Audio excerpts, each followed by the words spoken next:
Hey, hey, hey. Happy New Year. Come on in. Pull up a chair. The Gaming Gang Dispatch is in the air.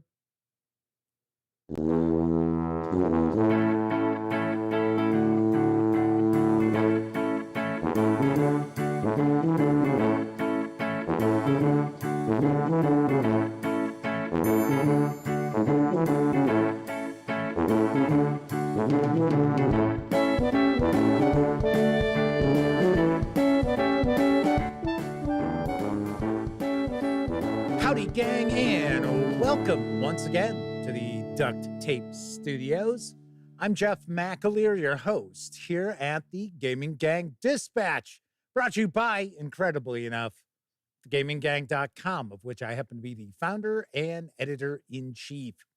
So welcome aboard, everybody. It is a brand new year. That's right. This is the first episode of the Gaming Gang Dispatch for 2025. It is January 2nd, 2025. This is live stream number 1136. Now, if you happen to be tuning in, you're not overly familiar with the show, let me point out, super casual around here, just hanging out, talking about the latest in tabletop gaming news, and then I will normally pontificate on a topic related to our hobby, which we shall be doing tonight. Now, yes, normally past few Thursdays, we've been focusing on my Let's Build a Fantasy Role-Playing Game Together series. We're not going to be doing that tonight. We will be back to it next Thursday, but I thought, you know what? It's the first show of 2025. Let's jump into a pretty big topic, and that topic is the most anticipated tabletop role-playing games for the coming year. And we are going to discuss quite a few of them. And you can tell me if you're looking forward to them or not.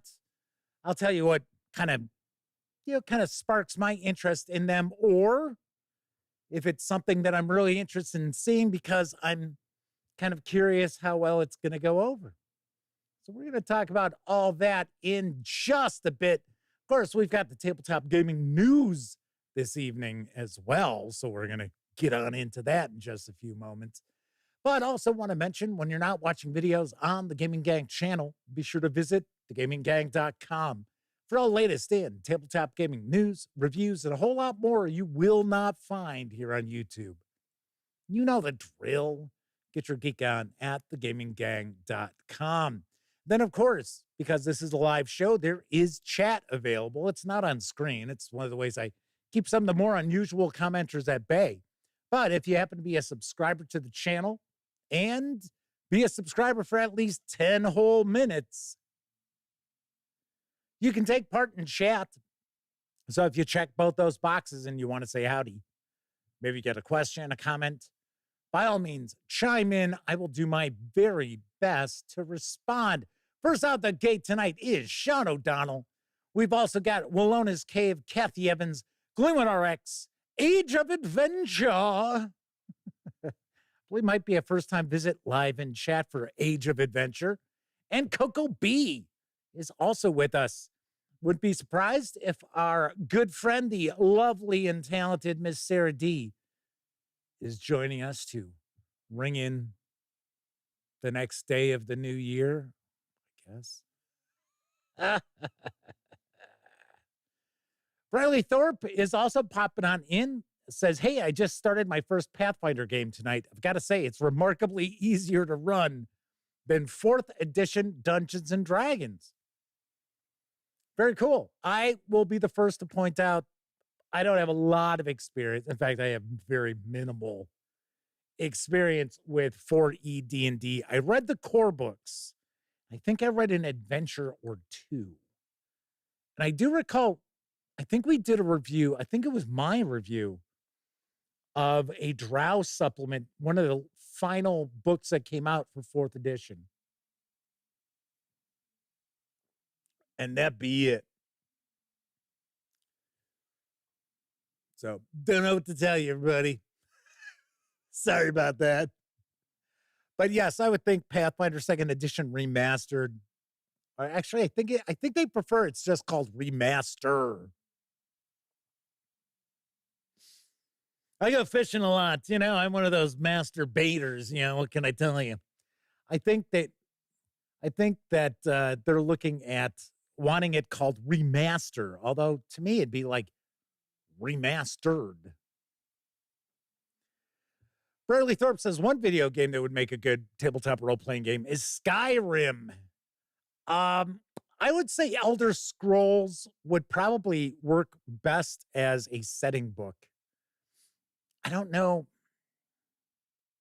I mean, really, as far as like mechanically, but yeah, I could definitely see that as a setting book. That is for sure. All right. So we are going to jump on into the tabletop gaming news because we had a big show tonight. There's going to be a lot going on. Now, I'm not going to be juggling and playing the ukulele or anything like that. It's not a really big show, but we got a lot cooking. So let's jump on into it because now available in print and PDF is the Mystery Flesh Pit National Park role-playing game. I've got the skinny from Ganza Gaming. It's Ganza, not Ganja, by the way. For years, artist Trevor Roberts has meticulously archived the fictional alternate timeline at mysteryfleshpitnationalpark.com. Say that 5 times fast. When oilmen accidentally drill into a cosmic horror beneath the dusty plains of West Texas. Well, I guess they could kind of do a mashup with that new show, is it Landman? Isn't that what it's called? Over the decades, the Permian Basin superorganism goes from roadside attraction, national park, and national resource, all documented through tourism signage, wildlife brochures, safety manuals, and government memos.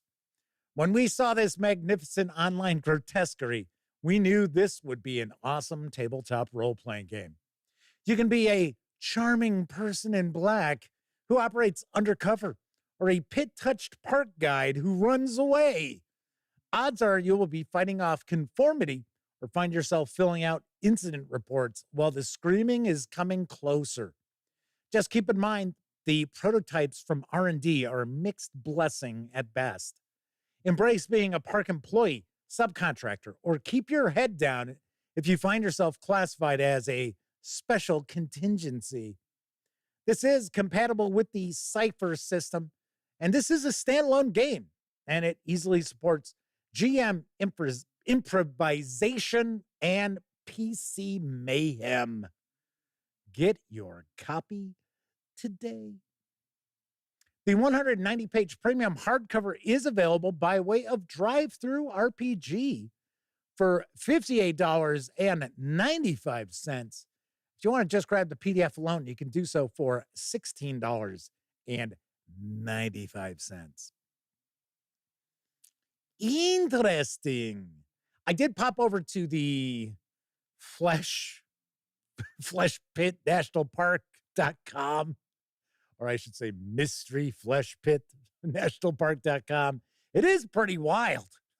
It's pretty bizarre. It's kind of cool, though. It's kind of cool. This artist has invested so much time and energy into this, alternate timeline. Yeah, it's pretty wild. It's pretty wild. Moving right along, following a very successful Kickstarter run, Åskfågeln Publishing, I don't know if I'm pronouncing that correctly or not, but I'm probably fairly close, has released the English language edition of the Western role-playing game. Here's the scoop.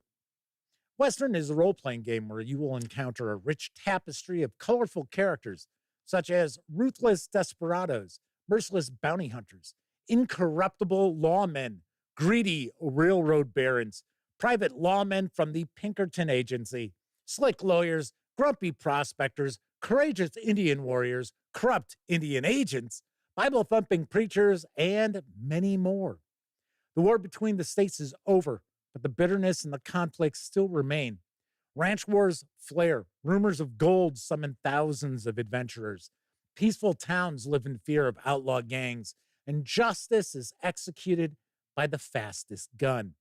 It is a time and a place in need of heroes. Anyone with a gun and some drive can try to make a name for themselves.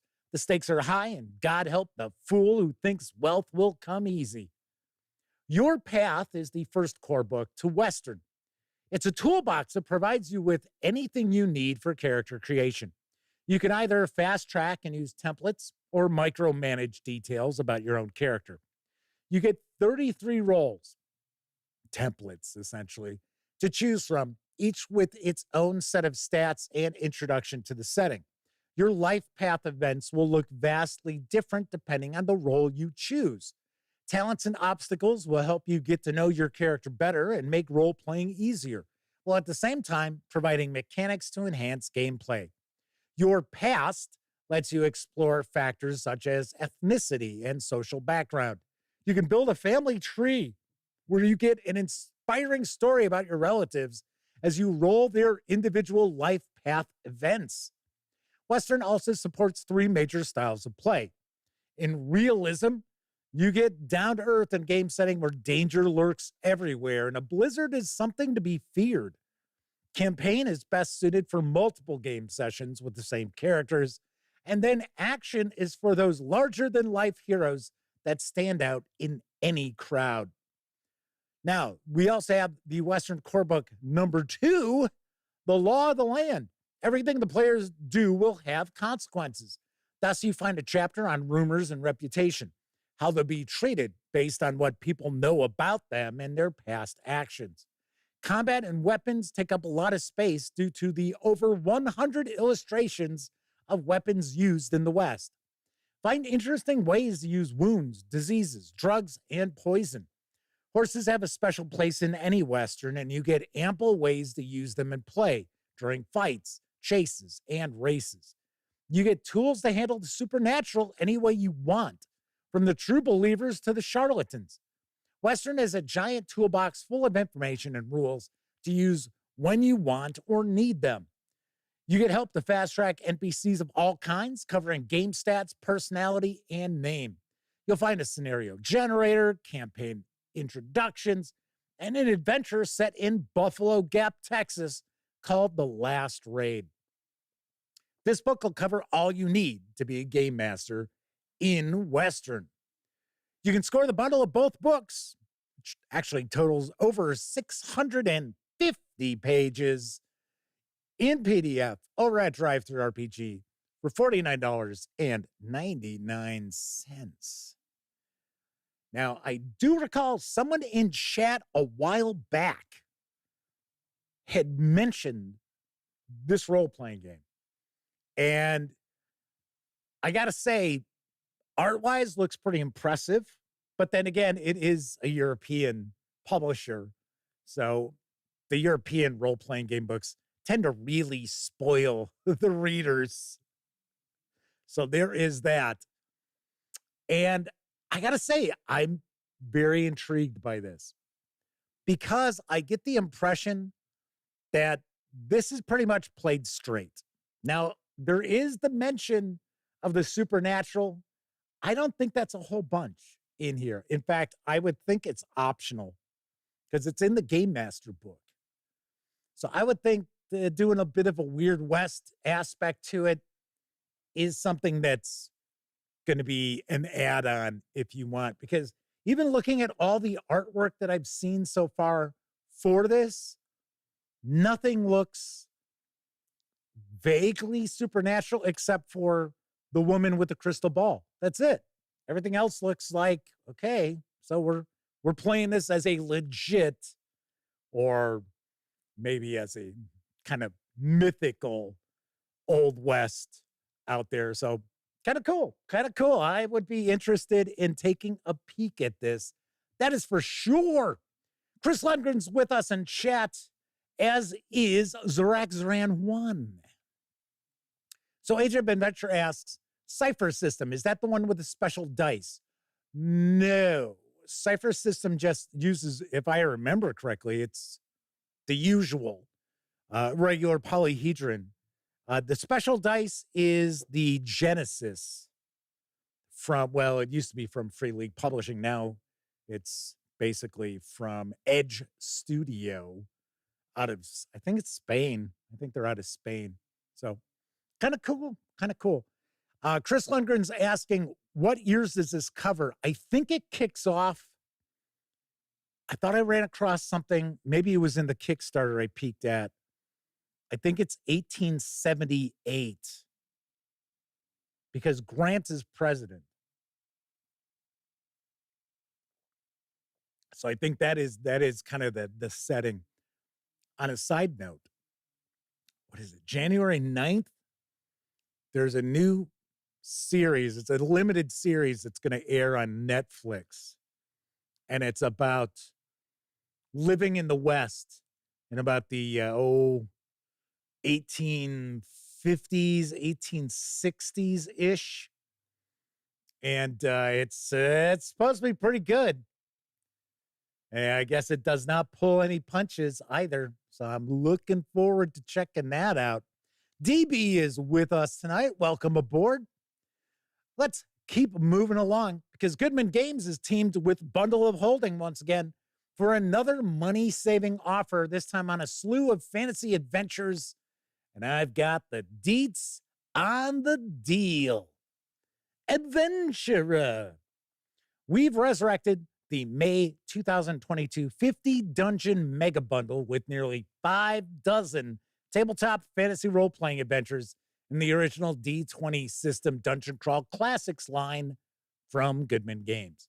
From 2003 to 2007, Dungeon Crawl Classics captured the old-school revival spirit in dozens of scenarios published for Dungeons & Dragons 3 or 3.5, and its successors under the Open Game license. This revived May 2022 offer once again presents a ton of PDFs of DCC scenarios from the entire D20 system line, arranged to ramp smoothly from 1st to 21st level. Each adventure stands alone, is world neutral, and works great with Dungeons & Dragons 3rd edition, 3.5, Pathfinder 1st edition, and their descendants. Written by popular designers like Monty Cook and Robert J. Schwalb. Hey, what about Harley Stroh? I know there's some Harley Stroh adventures. Sure, don't mention Harley. Okay. These DCC adventures are 100% dungeon crawls with bloody combat, intriguing mazes, and no NPCs who aren't meant to be killed. I'm sure they don't really mean that. The monsters you fear, the traps you dread, and the secret doors you know must be there somewhere. They're all here, all of them. Plus the Castle White Rock campaign, the Gazetteer of the Known Realm setting books, and play aids. And an incredible $572.50 retail value for a spectacular bargain price.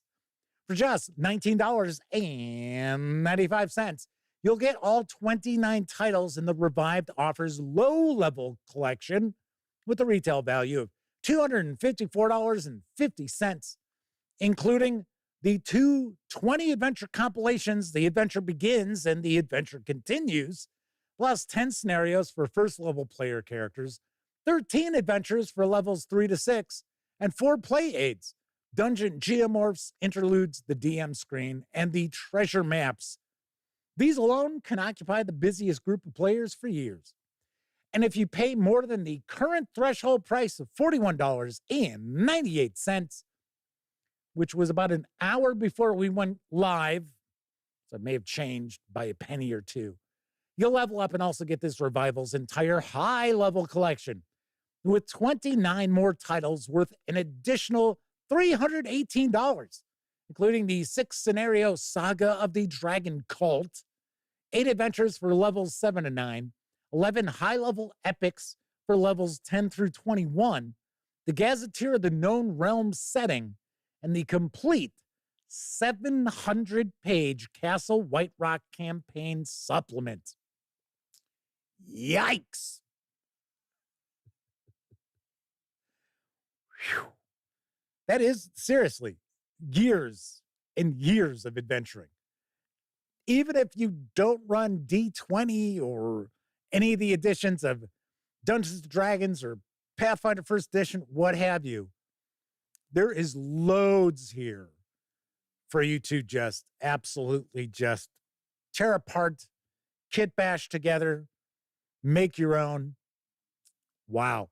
Something I will also point out is that the Gazetteer of the Known Realms, which is the setting book, to my knowledge, that is the setting of the current Dungeon Crawl Classics line of adventures. You may not realize that. I could have swore I heard about this a few years back. That it was like, oh, if you want like a setting book for the, Dungeon Crawl Classics role-playing game as we know it, not as the old, third-party DCC adventures that are offered in this bundle. I remember somebody telling me, or I read an email somewhere saying, hey, that Gazetteer of the Known Realms is the setting. And I was like, oh, wow, that I did not know. Now, these savings will run through January 15th. Yikes. John Mascola and Omenal are here with us tonight. Happy New Year to you both. So Chris Lundgren was asking, does Western come with adventures? It said it came with one. It indicated it was, what was it called? The Last Raid, I believe is what they were saying.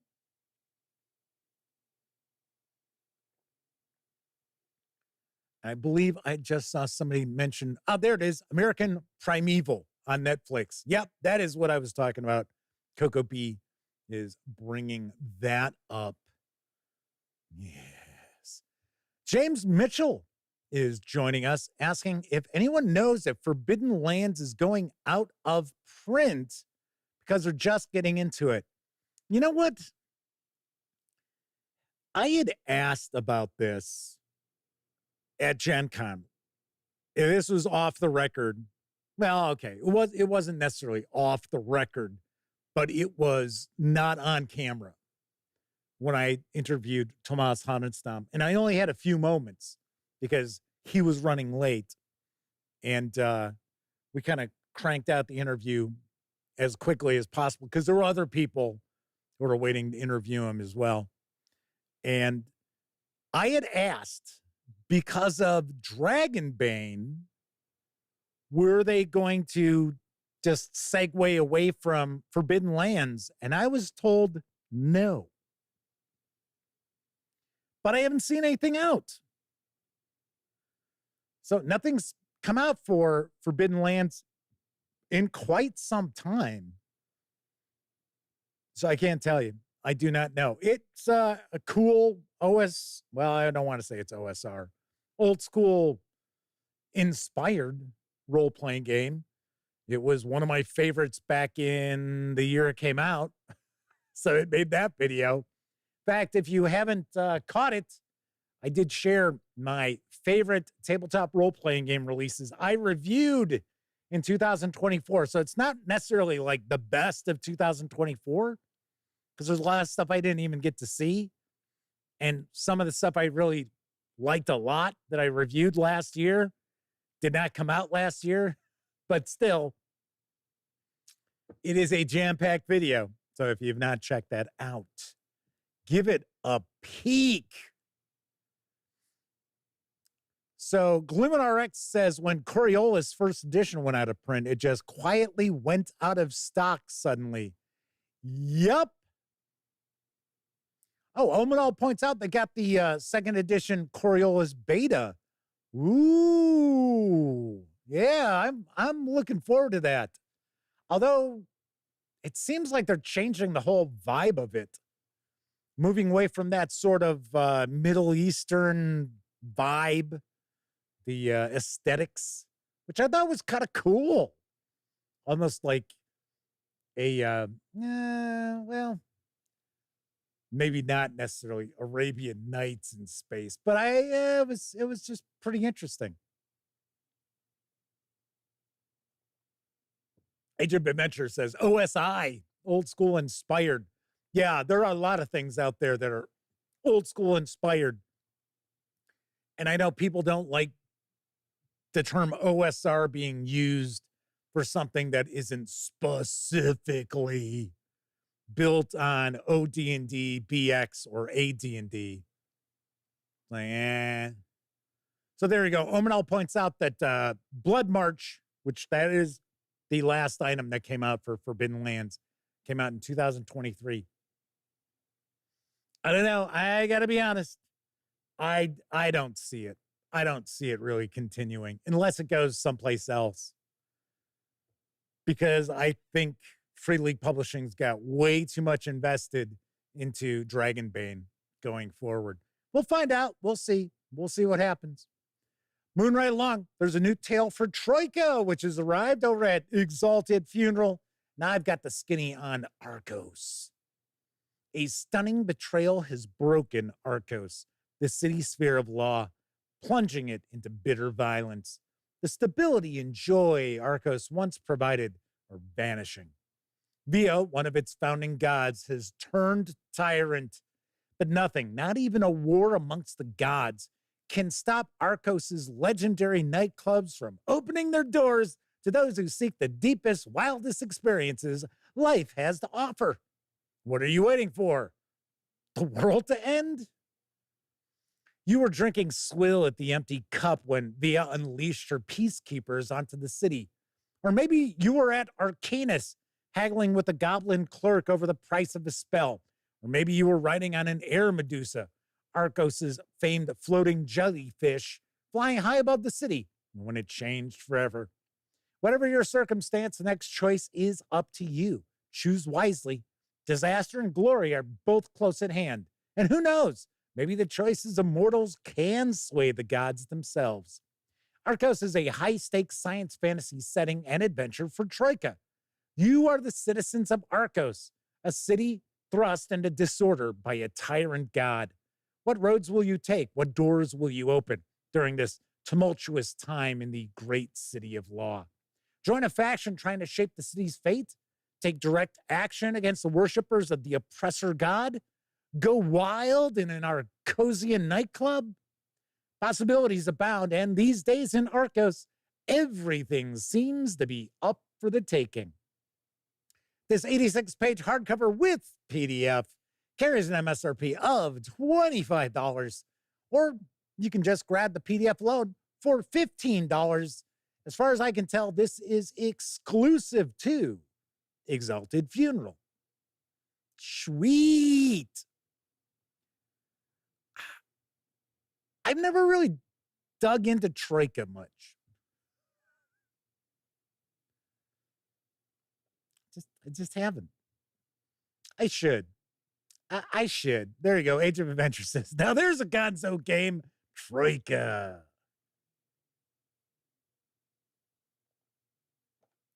Omel said they got their stuff in February last year from the 2023 Black Friday sale.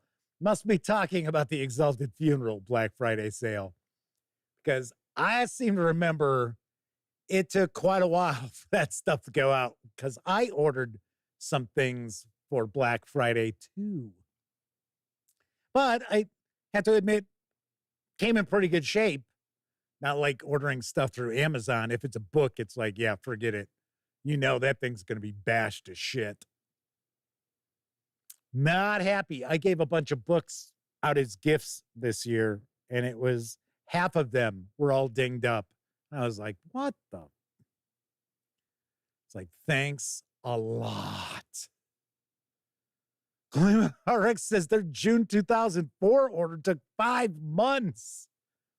Oh, they're talking about Free League. Oh, no, well, okay. I don't know. I don't know what to tell you. Normally, I get their stuff sent to me before it hits stores, so I don't know. I thought you were talking about Exalted Funeral, because yes, their Black Friday sale last year did take a while to get. So no, I take that back. 2 years ago, seeing that today is now January 2nd, it's the new year. All right, final news piece. Second edition of the Adventure Conquer King system kicks off with the release of the newly revised rulebook from Autarch LLC. Here's what I know. When a world where empires stand on the brink of war and a terrible, I'm sorry, I take that back. Enter a world. It's like, we're a world. What am I trying to do? Like trailer? Like that one guy's voice who passed away not too long ago. In a world where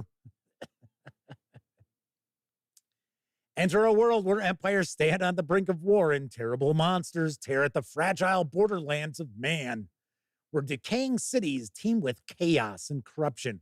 Weeping innocents are sacrificed to chthonic cults, and nobles live in decadent pleasure while the realm burns. Where heroes, wizards, and rogues risk everything in pursuit of glory, fortune, and power. This is a world where adventurers can become conquerors, and conquerors can become kings. The Adventurer Conqueror King system, Imperial Imprint, Acts 2, is the new edition of the acclaimed best-selling fantasy role-playing game. It offers everything you need to enjoy epic fantasy campaigns with a sweeping scope. Whether you want to crawl through dungeons, experiment with alchemy, crossbreed monsters, run a merchant emporium, raise an undead legion, or conquer an empire, Acts 2 supports your playstyle. The Acts 2 revised rulebook features 18 character classes, each with 8 quick start templates featuring pre-selected proficiencies, spells, equipment, and encumbrance lets you start playing in minutes.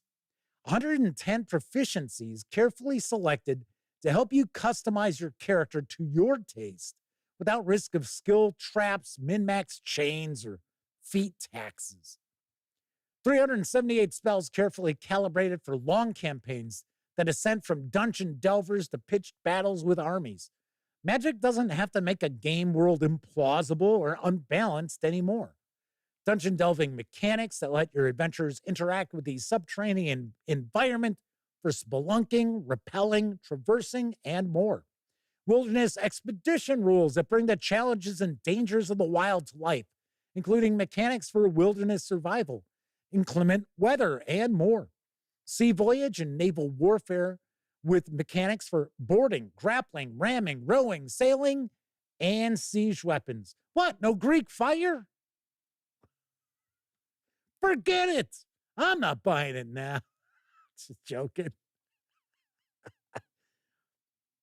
It's got a lot. It's got a lot. And just think, this is just one of the core books. It's got combat mechanics that play like a realistic simulation of ancient hand-to-hand battle at low levels, and a cinematic emulation of the legendary exploits of demigods and heroes at high levels. Stronghold and domain rules that allow you to establish domains, rule realms, take vassals, establish a senate, and more.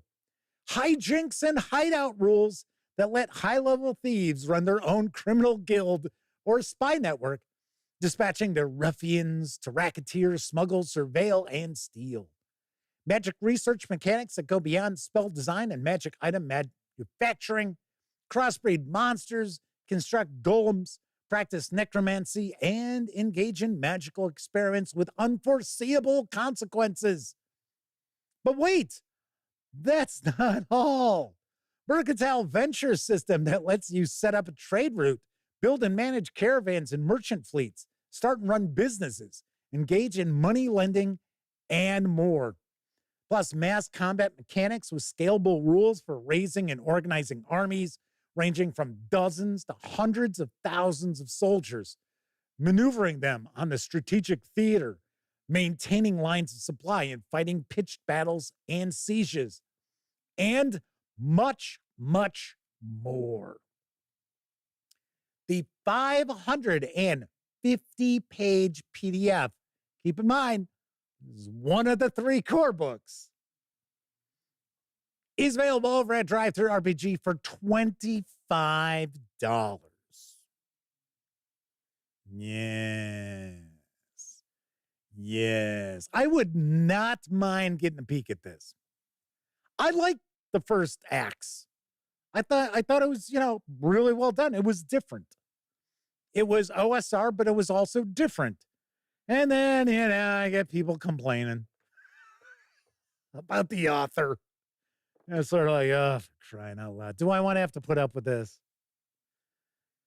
And now I'm like, you know what? I don't care. It's like I share game news and reviews from creators through all walks of life, all colors of the rainbow, all political bends. So it's like, okay. Very nice. Very nice. DB goes, go Great Lightning.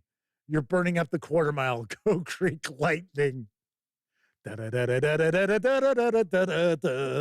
Greek Lightning, go Greek Lightning. I should point out, I don't like Grease. I'm just not a fan. Just not a fan of that movie. And I have friends who are like, oh, I love that movie. And I'm like,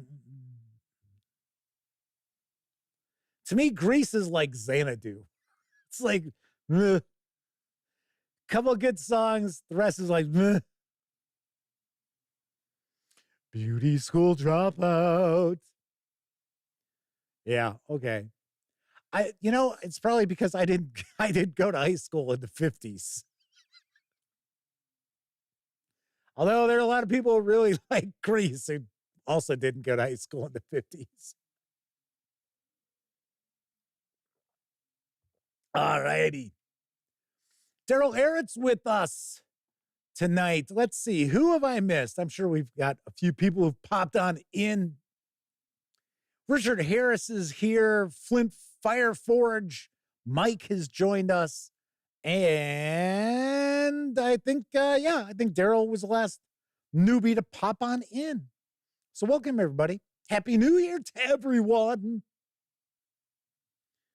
So as I mentioned, we got a jam-packed show tonight.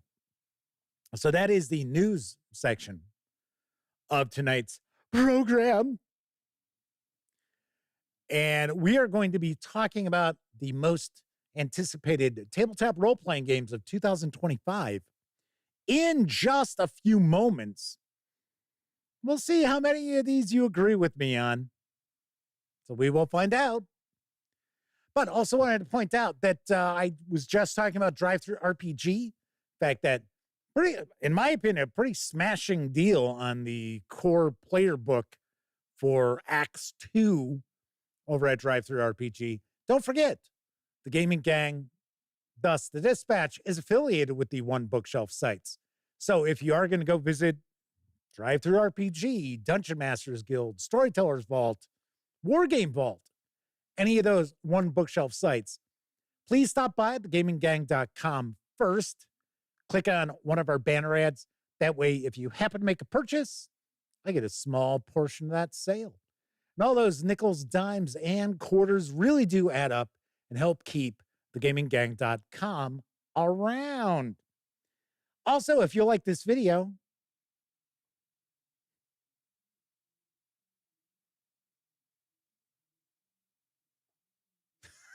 if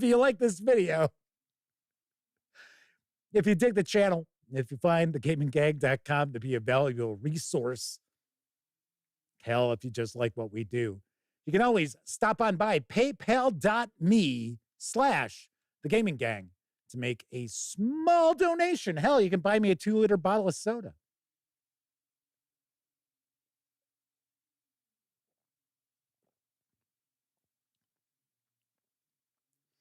Oh, the New Year goodness. And I do want to point out a couple of our fine friends who recently stopped by paypal.me/thegaminggang and made not small donations. Our friends Agile Monk and Kevin King. Thank you kindly. In fact, thanks to all of you who stop on by either paypal.me/thegaminggang or use our banners for the drive-through sites over at thegaminggang.com. It is much appreciated. Thank you kindly. Vaughn Moore is popping on in. Says they hope Dolmenwood. I'm sorry, I always screw it up. Dolmenwood is part of the discussion. I don't know. Maybe. We'll find out. Chris Langren says, thank goodness we didn't mention Sound of Music or Fiddler on the Roof. I have never seen the entire film Fiddler on the Roof. I have only seen about the first half. Sound of Music, Sound of Music's fine. It's better than Grease. I can tell you that much. I think it plays really fast and loose with facts. Chris Leonard says they see a copy of RuneQuest behind me. It is Lands of RuneQuest, Dragon Pass. I just did a review of it. So they just bought the starter set. They haven't played it or owned it. It was a Christmas gift. What do I think of it? Chris, check out my review. You'll find out exactly what I think about it. I did review the starter set. So yes, so by all means, check that video out. I give you a breakdown of what's in it. Coco B says one of their parents' first dates was to see Sound of Music, and their dad fell asleep. A friend of mine who sadly is no longer with us, a friend of Elliot and mine, Bob, he was somebody that it didn't matter what movie you went to see.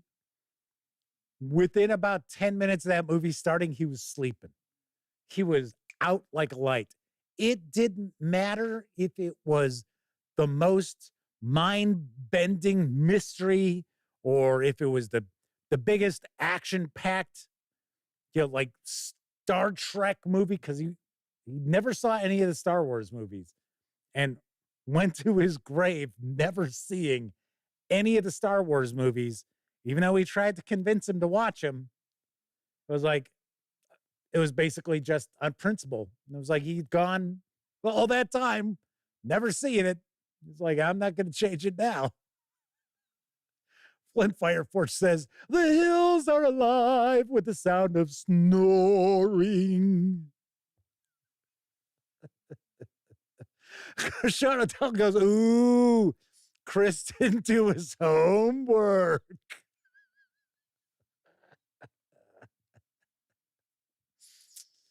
Yeah. In fact, I have another RuneQuest review coming up this weekend. It is for classic RuneQuest, though. I'll mention that a little bit later on. All right. So anyway, one other thing I did want to mention, if folks could do me a favor, and I'm not asking you, it's, of course, obviously enough, as usual, please give the video a thumbs up, comment on the video. Let's try to appease the algorithm gods of YouTube. But if you could, please stop by thegaminggang.com. Check out any article, whatever. Throw a comment out there.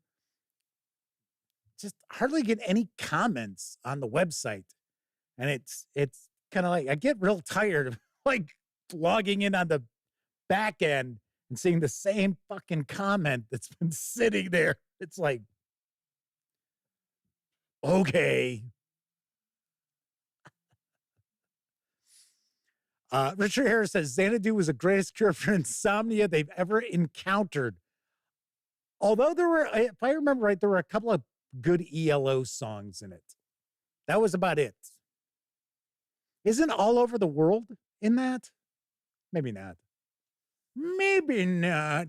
All right. So we're going to talk about the most anticipated tabletop role-playing games of 2025 in just a few moments. But first, I think it's time for a brief intermission.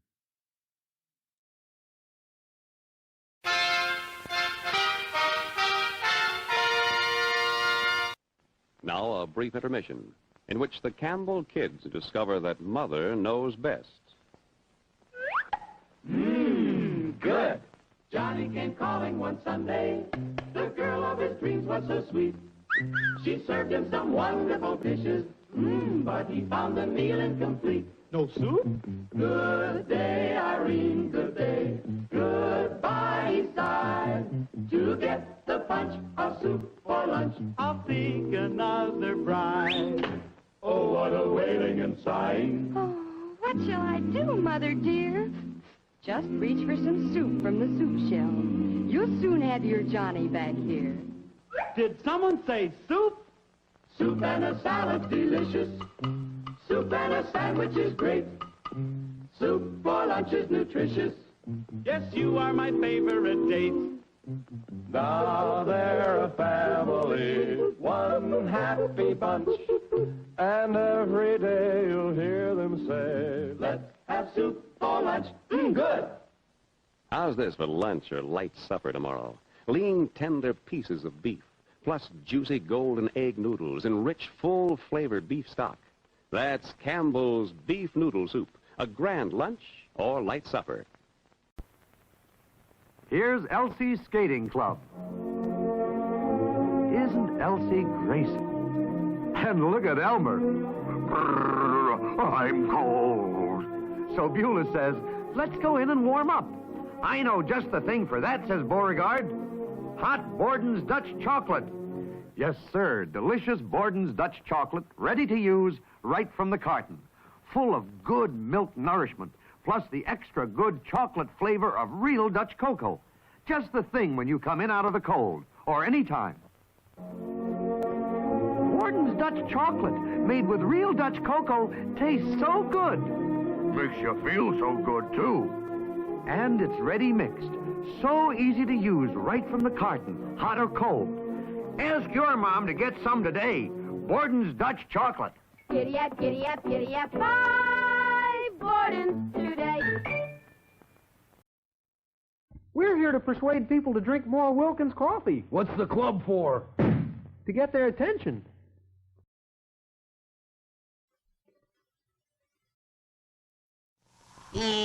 What's up, Mike? Oh, they're not anything up, Bugs. Nobody here but us monkeys. Make friends with Kool-Aid. Make Kool-Aid with friends. For brew that never ends. Make friends with Kool-Aid. Make some Kool-Aid soft drink mix. You can always use another friend. Ah!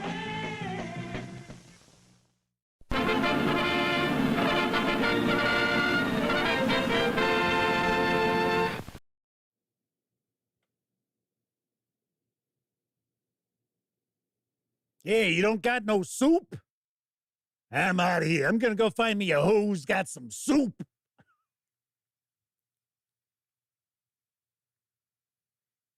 Some of those old commercials are just like, okay.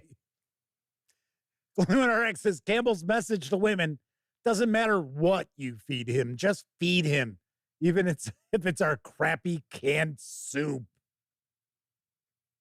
Confessions of a Frustrated Game Master is with us, says Chef, not liking Grease's least surprising thing in the world. He's far too manly. I don't know if that's meant as an insult. That's sarcasm or what? Stop it. Funny enough, I'm going to start talking shit about Meet Me in St. Louis. Oh, that whore, Judy Garland, I tell you. That word. That's how my dad would pronounce whore, was whore. I told this story, I think, once before. I'm in high school. Girl calls me, girl I was very interested in. Calls, my dad answers the phone. She asks if I'm there. He says, no, Jeff's not here. He's out with his wild whores.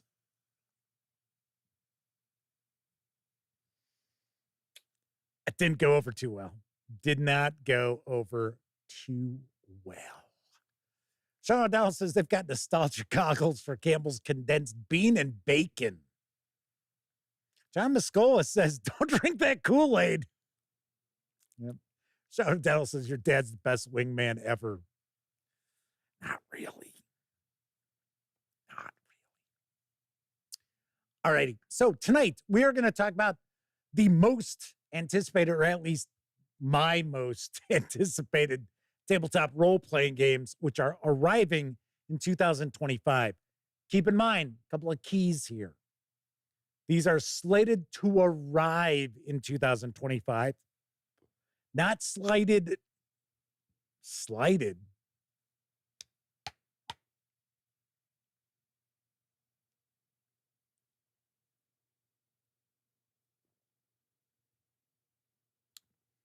Me. Not slated to crowdfund in 2025. Because I know there are a lot of outlets out there like, oh, the most anticipated role-playing game of whenever. And it's like, you do realize that's just going to crowdfunding. It won't be out this year.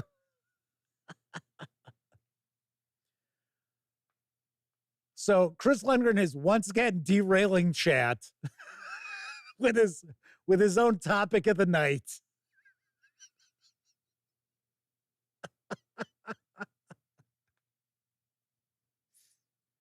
Talking about mazes and minotaurs.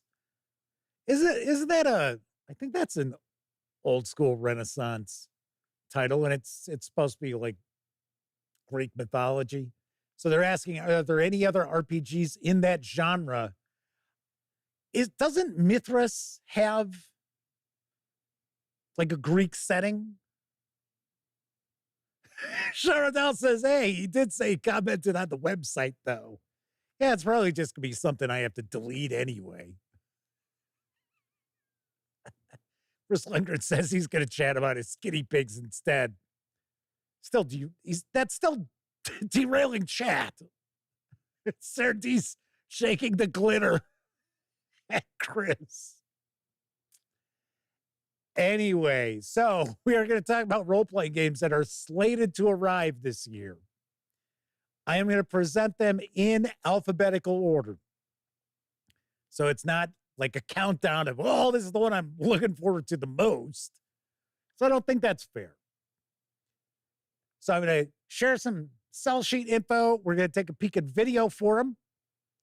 So most of the videos we'll see will just be like little Kickstarter trailers, crowdfunding trailers, because maybe not all of these were kickstarted. Some may have been on Backer Kit, if I remember correctly. And then we'll kind of discuss what makes them stand out, at least in my opinion. And of course, in chat, you can share your thoughts. And of course, Chris can talk about his guinea pigs. That's fine. So the first game we're going to talk about is the second edition of 13th Age, which will be coming from Pelgrane Press. 13th Age is a heroic fantasy tabletop role-playing game designed by Rob Heinsu and Jonathan Tweet. I'm not sure if I pronounced Rob's name correctly. Both renowned for their work as head designers on different editions of the oldest tabletop role-playing game. You know what I'm talking about. This game combines the best aspects of traditional role-playing games with innovative mechanics that emphasize storytelling and player creativity. Heinsu and Tweet's design encourages collaborative world building and dynamic combat, making 13th Age a unique and engaging experience for both new and veteran players. Hey there, adventurers and storytellers. Get ready to delve into the next chapter of fantasy gaming with 13th Age 2nd Edition, the new iteration of the beloved tabletop role-playing game that merges classic D20 rolling action with innovative storytelling. Imagine a game where your choices are not just good, they're thrilling. Combining story and crunch, our updated character classes turn every decision into a strategic puzzle, packed with revised spells and talents that compete to be your favorite. And monsters? They're more unpredictable and entertaining than ever, ensuring that both GMs and players are equally engaged and surprised. But what truly sets 13th Age apart is how you tell your story. Every character is unique, literally. With one unique thing, you define something that sets your character apart from every hero that has ever existed. Combine this with our enriched icon relationships, and you have a narrative as dynamic and powerful as the characters in your imagination. And don't worry about your old books collecting dust. 13th Age 2e is designed to be compatible with your existing collection. Mix and match adventures and characters from the previous edition and dive right back into the stories you cherish. Thanks to extensive playtesting feedback, yes, we read all those epic reports. We're fine-tuning the finest details to enhance everything, from barbaric brawls to magical melodies. So join us on Kickstarter starting May 7th, 2024. To be part of this fantastic journey, your support not only brings 13th Age 2nd Edition to life, but also continues to grow our amazing community of creators, gamers, and dreamers like you. So, ready to roll the dice on a new adventure? Back us today and claim your spot in the legendary world of 13th Age. Let's make some magic happen together.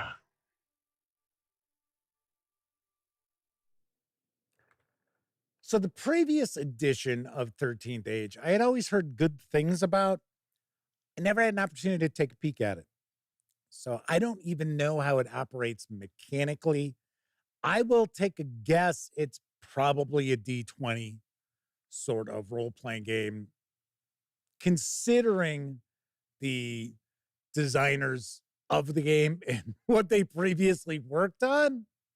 Like I said, I had always heard really good things about 13th Age. And something else to keep in mind, to my knowledge, it was something that Pelgrane Press really did support quite well. So that is supposed to come out in August. And funny enough, the fine folks over at Pelgrane Press have previously reached out to me to take a look at the upcoming other game that's on our list here. Almost gave it away. So maybe we'll get a chance to take a peek at this as well. Rory is with us in chat and says, Ars Magica, or Magica, as I like to say, the definitive edition is on their radar. And James Mitchell says they're looking forward to Conan, the second edition of Coriolis, and Legend in the Mist. I got to be honest, I'm not familiar with Legend in the Mist at all. I know there are loads of role-playing games that are on the horizon this year. There's got to be at least 30 that I'm aware of. So kind of curious. Rory says they did do a 13th Age version of Glorantha, although they were confused when it was set in the Third Age. A little odd. All right, next up. Cohors Cthulhu from Modifius Entertainment. Cohors Cthulhu is a complete tabletop role-playing game of Lovecraftian horror placed against a backdrop of epic heroism, intrigue, and strife during the height of the early Roman Empire. Amid a war-torn and fractious world in which Roman legionnaires bent on conquest face off against barbarian warriors protecting their tribes, players take on the roles of diverse heroes from regions across the empire. Egyptus, Assyria, Britannia, Gaul, Germania, Hispania, and even eternal Rome itself. Arising from a wide variety of backgrounds, they battle baleful horrors facing humanity. Ubi eu tempore strenuae nostrae legiones. Where legends walk the lands and terrors prowl the vast forests. Now, ancient secrets can unlock the power to thwart inhuman gods who threaten chaos and destruction. Some brave few of us fight a hidden war on the fringes of the empire, far from the comforts of Rome. Along the northern border, our legionaries stand ready, facing toward our enemies of past wars, the Germanic tribes. But it is something different that emerges from the dark forests that cover this land. A swarm of horrors taken from... Ubi eu tempore strenuae nostrae legiones. Where legends walk the lands and terrors prowl the vast forests. Now, ancient secrets can unlock the power to thwart inhuman gods who threaten chaos and destruction. Some brave few of us fight a hidden war on the fringes of the empire, far from the comforts of Rome. Along the northern border, our legionaries stand ready, facing toward our enemies of past wars, the Germanic tribes. But it is something different that emerges from the dark forests that cover this land. A swarm of horrors taken from nightmares and soaring to the hungry gods beyond the stars seeks our ruin. We must band together to stem the tide. This battle will not be won by matching colors, but by individual heroes who have faced terror and know its face. Join us in this fight. We will use steel, fire, strange magics, and even ancient weapons of fallen civilizations to challenge the eldritch horrors threatening the Empire. Will you stand with the brave men and women of Laurium?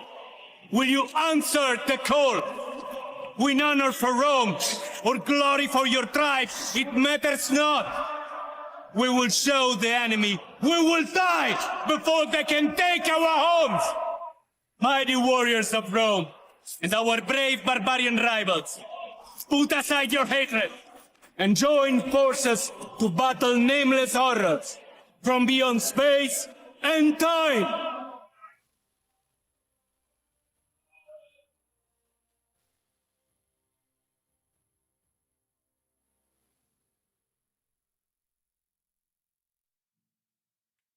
That's what happens when you accidentally bump the keyboard. It's like, no, damn it. Jumped away from that video.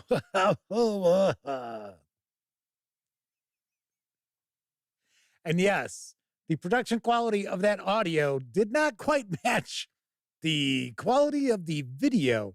So I will point out 3 of the videos I'm going to share, including that one, I had to strip the audio music out because it was setting off the old copyright claim nonsense. I was like, all right, come on. But that had nothing to do with how that voice sounds. That's how that was in that video. You would have just heard a little bit of music blasting behind them. I gotta say, it looks pretty interesting. Modifius Entertainment is also releasing a miniatures game in the same setting. So there will be minis. It is a skirmish level miniatures game. So I thought that's kind of interesting. Oddly enough, it is using, I want to say, I think it's a 12-sided die system. And the player rolls a 12-sided die, and then the game master rolls. It's like, maybe it's not a 12-sided die. I think it's like an averaged die. So it's like 7, 8, 9. And the player rolls their die and the game master rolls their die, and the player's looking to maybe meet or exceed the game master's roll. It's like, okay. Like, all right.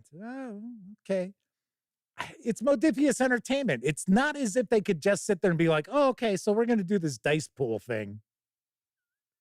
Yeah, we're just going to do a D20 and give you a target number. No. It's got to be 2D20. It's got to be, it's got to be a different system altogether. Kelvin is with us in chat. So yes, it was asked, is it hordes or whores? No, there are no wild whores and cohors Cthulhu. But as you saw, it's COHORS. Cohors Cthulhu is one of the earliest of these role-playing games that we're going to get to see. It's slated for spring, so it is still on track to fulfill its Kickstarter in March. So I would think come April, May, we'll probably start seeing it popping into stores. Hopefully we had a chance to take a peek at this. Next up is Daggerheart from Darrington Press. Daggerheart is a fantasy tabletop role-playing game of brave heroics and vibrant worlds that are built together with your gaming group. Create a shared story with your adventuring party and shape your world through rich, long-term campaign play. When it's time for the game mechanics to control fate, players roll 1 hope die and 1 fear die, both 12-sided dice, which will ultimately impact the outcome for your characters. When the hope die is higher, you also take hope to power future abilities and turn the tide in your favor. If the fear die is higher, the game master makes fear, which they'll use to challenge the characters and richly complicate your narrative. This duality between the forces of hope and fear on every hero drives the unique character-focused narratives in Daggerheart. In addition to dice, Daggerheart's card system makes it easy to get started and satisfying to grow your abilities to bringing your character's background and capabilities to your fingertips.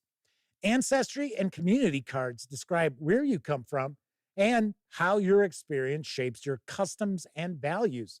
Meanwhile, your subclass and domain cards grant your character plenty of tantalizing abilities to choose from as your character evolves.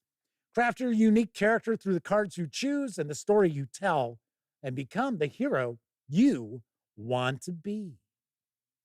In play, it felt so good. Everybody's engaged at the same time. The hope and the fear mechanics are a wild role-playing ride. The game is called Daggerheart, our own fantasy tabletop RPG we've been developing. It's a unique 2d12 dice rolling system that ensures that every roll of the game has some sort of impact on the game itself. Daggerheart really fosters that collaborative roleplay aspect. The way that character building lets you do your own thing and organically be like, I'll take a little of this, a little of that. I've never seen a party like the one I just played. Daggerheart invites you to imagine a more diverse world where you can be an unlikely combination of things. I would say meow, because I was a kitty. Every time I do something, I was like, meow.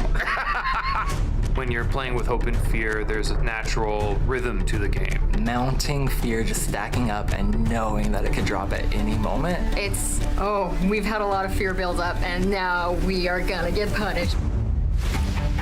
The tactileness is really exciting for me. Having the art on the cards unlocked the backstory I was creating for the character a little bit. I just feel very represented in this game. I would absolutely play again. Daggerheart is fun as hell to play. It's so fun. I absolutely love Daggerheart. It's going to be something real special, and it's just the beginning.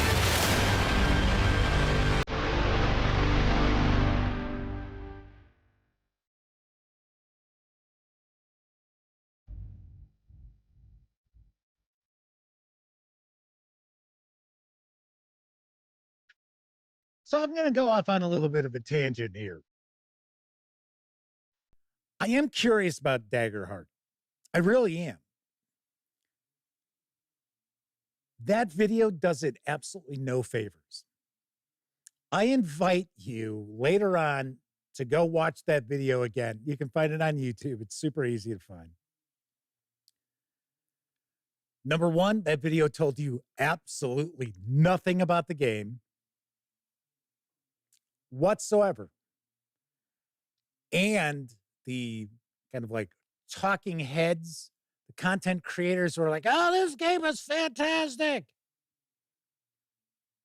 They don't say anything that really is like, wow, this is amazing. It's the same kind of blurbs that you see from a lot of these hacks out there about, it's nonsense kind of like quotes that they'll pull. Like, I found the tactics to be very interesting.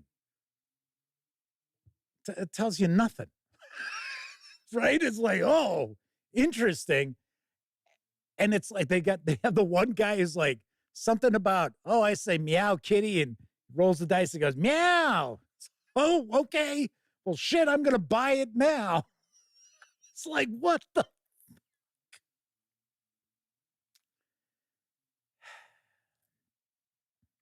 Sean O'Donnell says they enjoyed the Daggerheart playtest. though the initiative system still has some jank at that time. That's the weird thing. It sounds like, hey, you know, this could be kind of interesting. Another thing in that video is like, guys like, oh yeah, the different cards really let me visualize the artwork on the cards really like help me visualize my character. And it's like, really?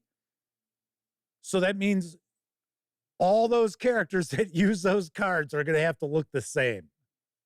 Is that what you're telling me? It's like, don't know. I don't know. But like I said, it seems interesting.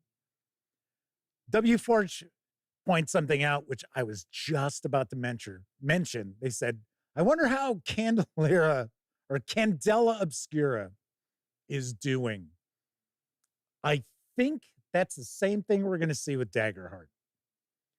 I think we will sit there and it's going to be another one of these games that had a bunch of hype like Candela Obscura, and then it comes out, it's like, pfft. Isn't MCDM out? Isn't Matt Colville's role-playing game out now? Or is it just out in PDF? Sort of. That was another thing. Everybody online was all talking about it. All the hacks, all the shills. And I'm not saying that Matt Colville's game is not good. I don't know. I haven't seen it. But it was that same kind of buzz. That same sort of, feels phony kind of buzz. And now nothing. I don't know. I kind of get the feeling that's what Daggerheart's going to be. So, but it is a very anticipated role-playing game. It is. So that is supposed to come out this spring. Warren Rawlings is with us. Says, I admit I was scared about the cards ever since I got off the Magic the Gathering addiction. Come on, man. Just one more dual land. One more dual land. They stay away from any game involving cards. Now I find out it's just like portable art and info from the book. All right. Let's see what else. Vaughn Moore says they're pandering to the Critical Role fans who watch but don't actually play tabletop role-playing games. You said that. I didn't say it. You said that. You said that. Showdown says they really want you to play the pretty thing. Artwork for Daggerheart has that real soft, like the new D&D art. Sort of like, oh, kumbaya. This is supposed to be an action-packed role-playing game. But yeah, every piece of artwork you see, they're sipping tea. Daryl Errett says MCDM is now called Draw Steel. Okay. Like I said, I don't know how it's going to be, but it was another one of these, oh, wow, everybody's talking about it. Everybody's promoting it. And then we see it all the time. In fact, one of the role-playing games that had a lot, just an absolute ton of buzz about, that actually, for one, it's really good, but it's also in many fantasy role-playing gamers' zeitgeists, is Shadow Dark. So that was kind of the exception to the rule that I've seen of all these just really buzzy fantasy role-playing games that we get out. You know, everybody's all talking about. So now I'm not talking Shadow Dark. I'm talking the other games. When you get those weird pull quotes, that's when you start thinking, Money probably exchanged hands. Coco BS, is Daggerheart going to be used on Critical Role? I thought it is. I thought the story was Critical Role is going to be moving away from Dungeons and Dragons. I could be absolutely wrong. I don't watch it. Really never have. I think I've watched all of 10 minutes of Critical Role. Once again, if you enjoy it, cool. I mean, fine with me. It's not just actual plays aren't my thing. But I thought that's what the story was. Agile Monk is hanging with the gang. Says, Draw Steel still being worked. They have it out in beta on Patreon. They're not expecting it to be out until 2026. That's what I had thought. That's why that did not make the list. I know, I'm ruining that surprise. So Rory says, Everway and Castle Falkenstein were interesting ways of using cards to play role-playing games. For the most part, I prefer dice. But at least now Everway I'm not overly familiar with. Castle Falkenstein I have reviewed, and that does just use a standard deck of cards. So it's not like Daggerheart where it's custom cards. So Sean O'Donnell says, if Draw Steel can capitalize on their desire to make turns less potentially boring, no true misses while balancing what a character can do to defend against hits, they'll be happy. Well, next Thursday, we are going to continue our Let's Build a Fantasy Role-Playing Game series, and we're going to talk about combat. And I think you might be interested in my take on combat with that. All right. Moving right along. Oh, I should also mention, in case I forgot, Daggerheart is also supposed to be a spring release. I know this is one that everybody has been waiting for. It seems like this is constantly delayed. And it is Dolmen Wood from Necrotic Gnome. And it'll be released here in the United States by way of Exalted Funeral. Rife with intrigue, secrets, and magic, Dolmen Wood draws travelers of adventurous spirit, daring them to venture within. Explore the wild places of the wood, traveling through bramble-choked dells, fungus-encrusted glades, and fetid marshes, bedding down among root and bracken amid the nocturnal babbling of strange beasts. Unearthed treasure hoards and forgotten ruins, haunted fairy manors, dripping caverns, crystal grottos, unhallowed barrow mounds, and abandoned dwellings. Confront fell beasts, roving fungal monstrosities, terrible worms, tricksome fairies, and restless spirits of the long deceased. Seek the counsel of witches and hags, masters of magic that can heal, hex, or divine the future. Meddle in the affairs of the nobility, allying with the noble house and its intrigues and power plays in the courts of High Hankel and Castle Brackenwold. Journey across fairy roads, ancient magical paths bordering on the ageless realm of fairy that allow travel throughout Dolmen Wood and perchance to realms beyond. Return to the homely hearth to share tales of peril with quaint locals over a mug of ale and a well-stoked pipe.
I know a lot of people are very excited about Dolmen Wood supposed to be arriving this year.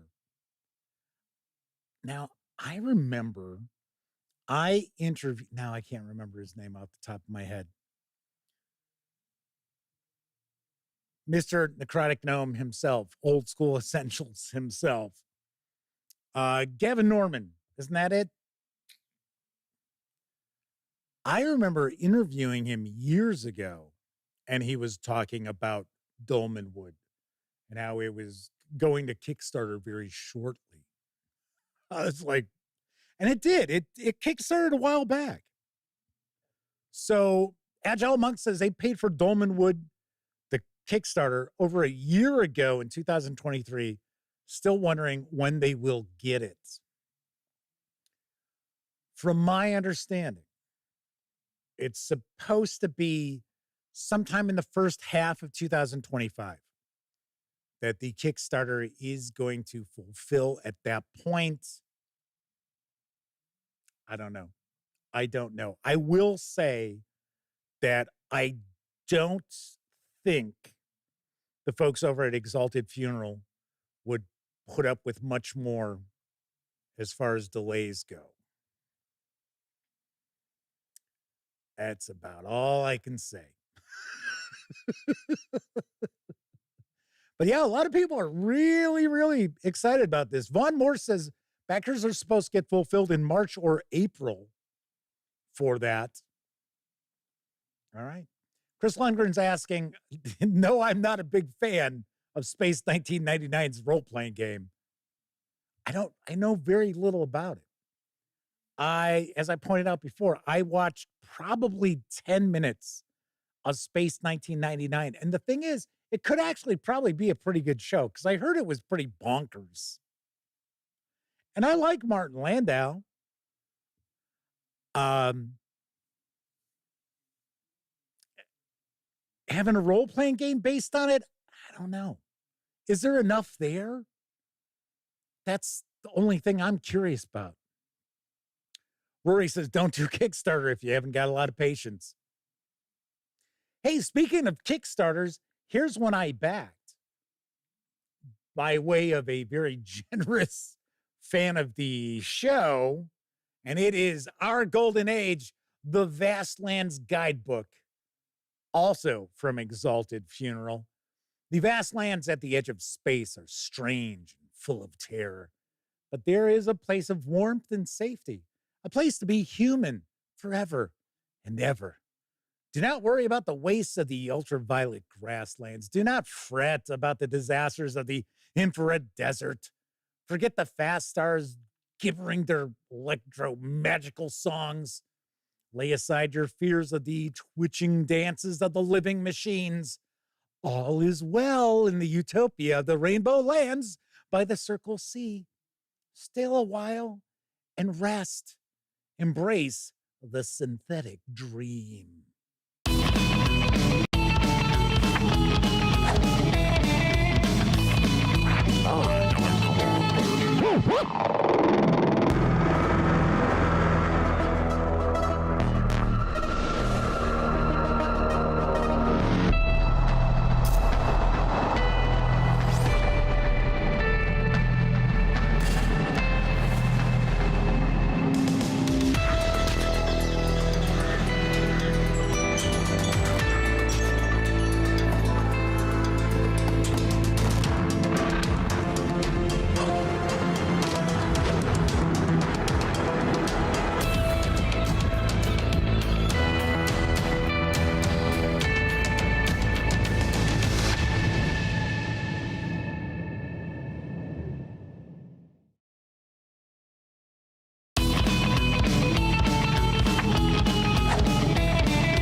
And no, I don't know why it keeps going over and over and over again.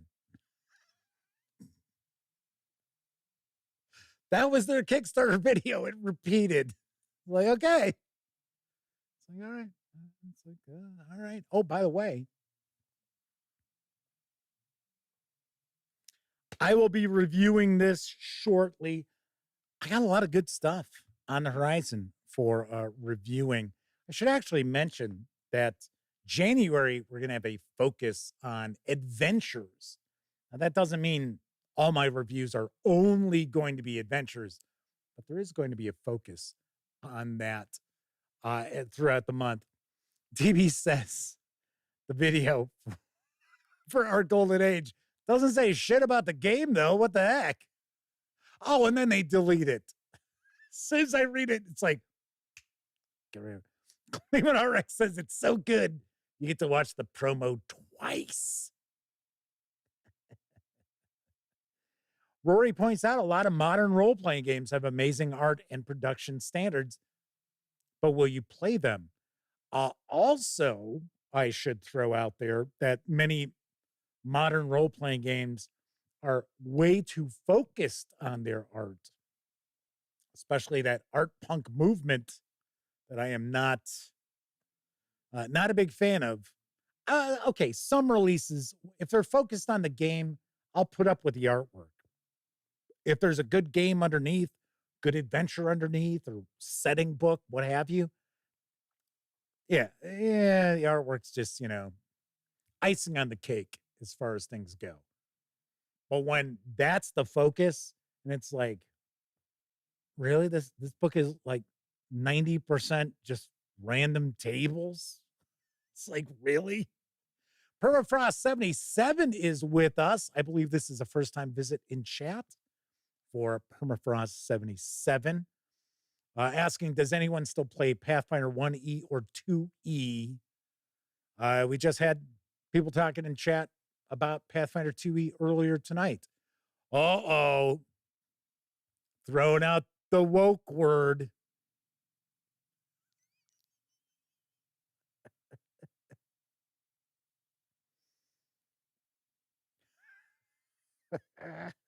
Surprised no one in chat yet has gone, hey, psst, Permafrost, don't use that word around here. Jeff don't like it. Sean O'Donnell says, on the flip side of art punk, which they don't like either, are those OSR games that are just shit on dead trees where production quality is concerned. Permafrost 70 says, sorry, man, I'll stop talking. Not bad news. I have absolutely no problem with people having issues with various different publishers and their political views and things like that. I don't have a problem with that whatsoever. You're entitled to your thought process. It's when people just throw words out like woke. It doesn't mean anything. It means nothing. So yeah, that's why I'm not. There you go. Ryan Stevens is joining us in chat. Just typing woke. But yeah, I mean, people are like, hey man, there's no way I'm not buying new D&D stuff.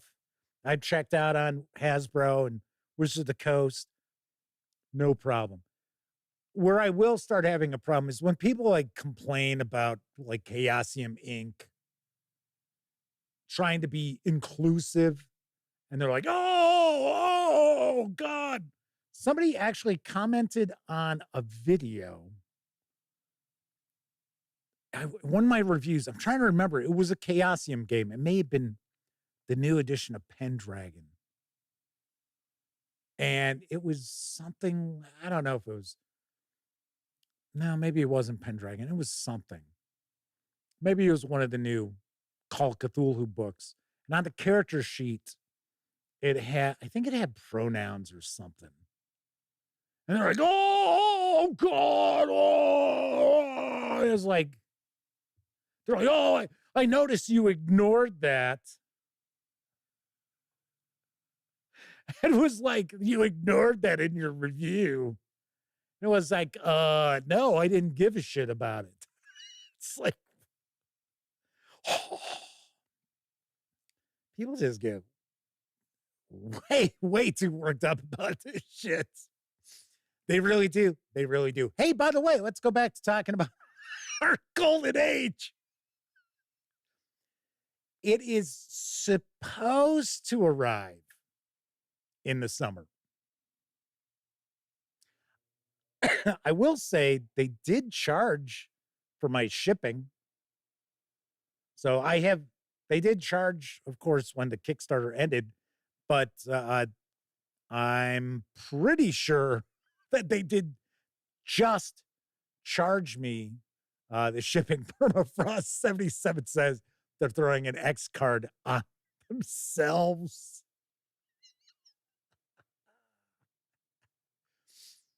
Chris Lundgren says, I feel sensitive today. I want to X card my arms.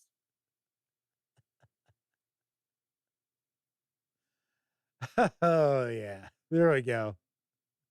Rory says Ewok, Ewok, Ewok, Ewok. Not saying there's a connection, but... Okay. So here's a role-playing game that's on the horizon this year that I guarantee Chris Lundgren is excited about. Now, granted, it's not Space 1999. It's not. But it is Planet of the Apes. It is the official role-playing game from Magnetic Press Play. Return to the world where apes rule over a dwindling human population. In a world turned upside down, civilized apes sit at the top of the evolutionary ladder, ruling over a population of primal humans. But this dominion will not go unchallenged. Wayward astronauts arrive to lead an uprising, questioning this madness and the events that led to this topsy-turvy, backward future. Political intrigue, societal conflict, and fantastical, dangerous mysteries abound on this planet ruled by apes. Built on the celebrated, time-tested D6 system developed by RPG pioneer West End Games, this exciting science fiction adventure series brings a wealth of new features and role-playing mechanics for a new generation of gamers. Players will be easily thrust, that's an interesting word to use there, into the Planet of the Apes through the new magnetic variant D6MV rule set, taking full advantage of the unique and popular wild die system and other unique role-playing systems. Adventures in Planet of the Apes will be as thrilling and cinematic as players dare to imagine.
Get your hands off me, you damn dirty ape.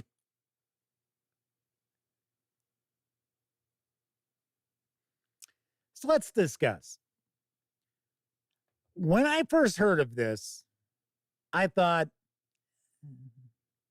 and the weird thing was, I was like, well, wait a second. I thought there's already a Planet of the Apes game out there. What the hell's going on?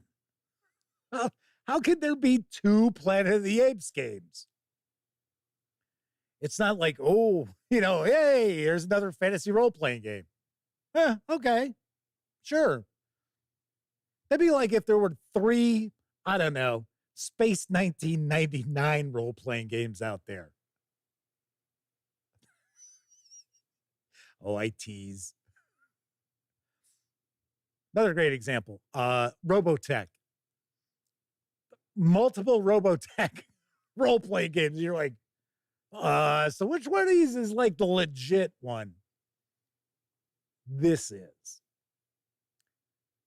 So it is my understanding Disney owns the Planet of the Apes. So when I was at Gamehole Con, I had an opportunity to chat with a couple of the gentlemen from Magnetic Press Play. And I basically said, hey, you know what? Sell me on this. I said, pitch me, because they knew who I was. And I said, okay. I said, pitch me on this. And they did. And I'll tell you what, they did a damn fine job of pitching me on it. You may have already seen, I did a first look video. We did a page through of the play test. Well, it's not a play test, it's a quick start. And it was kind of funny because the story of the adventure that they were presenting, they were running at Gamehole Con, sounded really cool. I was like, shit, I wish I could have gotten in on that. But I got to say, I am really intrigued. Now, I saw someone had commented, I think it might have been Goodman RX, saying that it's E.C. Gaska who did the Alien role-playing game for Free League Publishing. Well, he's done the adventures, if I remember correctly. I don't think he's done the design of the game. And they're like, I don't know. It looks pretty cool. It looks pretty good. Now, one thing that I will point out, I mentioned, as far as I understand it, I think it is Disney that owns the Planet of the Apes, and Magnetic Press Play has to run everything past them. And they were talking about how really surprised they were at how willing the folks were, as far as, saying, oh yeah, we like that. That's cool. All right, cool. But this other Planet of the Apes game that's floating around out there is not licensed. It's just like, yeah, whatever. But yeah, I guess this is going to actually draw from the original movies, the TV show. It's like, wow. So I don't think it's tied into the more modern series, which is actually pretty good. Surprisingly. I think it's tied into the original films and then the TV show. So Permafrost 77 says Disney. Well, you can kiss that goodbye. TV says Space 1999. Planet of the Apes. What's next? A Grease role-playing game? There you go. That's going to be on next year's most anticipated, the Grease role-playing game. So, pretty cool. Pretty cool. Goodman RX says, Man Alone was talking about Coriola's second edition. Noted they removed the Middle Eastern aspect of the game. Yeah, I think that's what I had heard that they were doing. It's supposed to be like a few hundred years further on. But the other thing is, I don't think that's supposed to actually hit. I think it's been delayed. I think it's been delayed into 2026.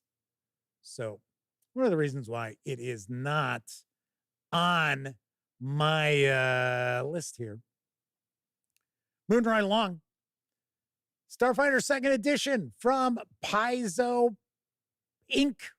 I almost said Paizo Publishing. It's like, what? It's Paizo Inc. for crying out loud. So you've got the playtest rulebook, which is out there, which is actually pretty interesting because it's tons of stuff. You do have to have the monster book and the core book for remaster.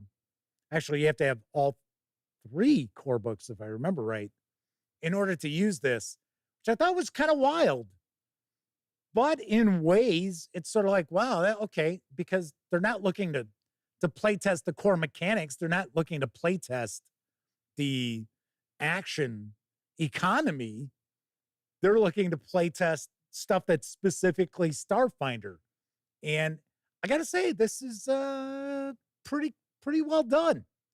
Starfinder Playtest Rulebook brings Starfinder into a new age of compatibility as Starfinder switches to using the same rules engine that powers the popular 2nd edition of the Pathfinder role-playing game.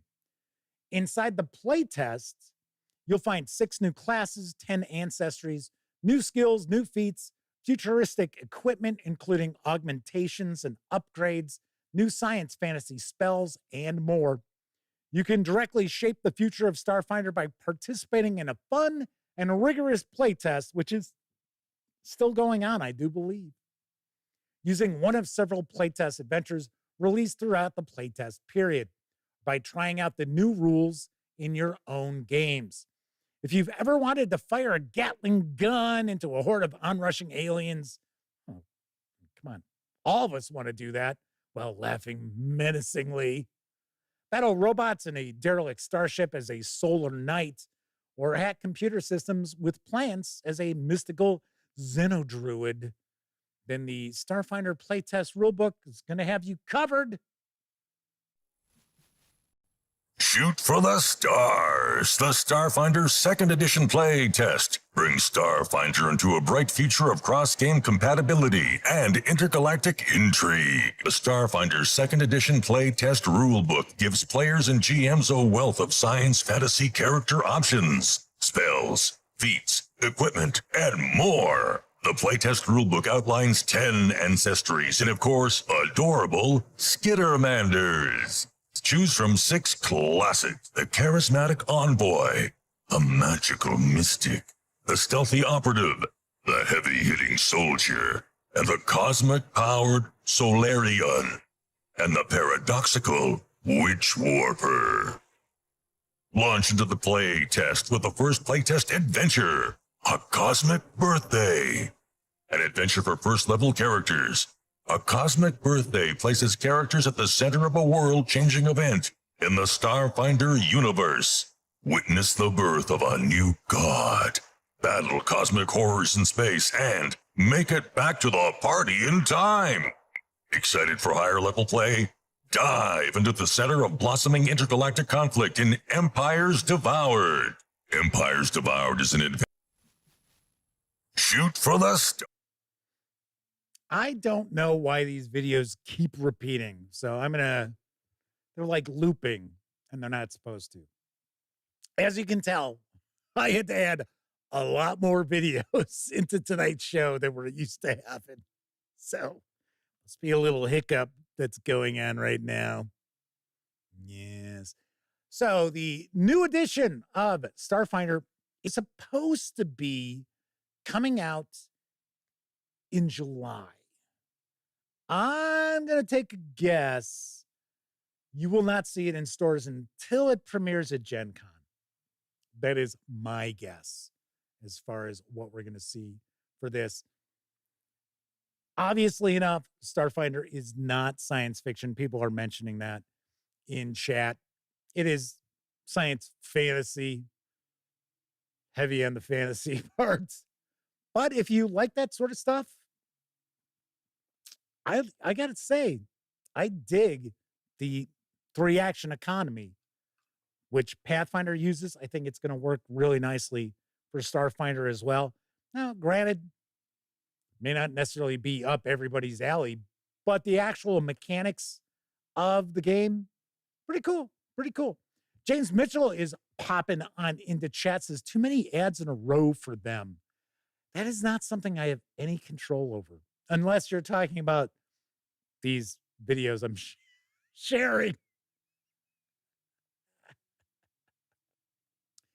There are some discussions of the John Carter of Mars role-playing game. I don't think that that's supposed to be slated for this year.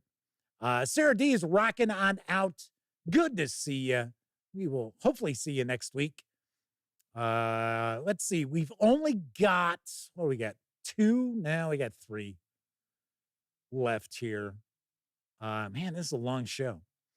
So let's keep rocking and rolling here, because next up we've got something that I know a lot of people are very excited about.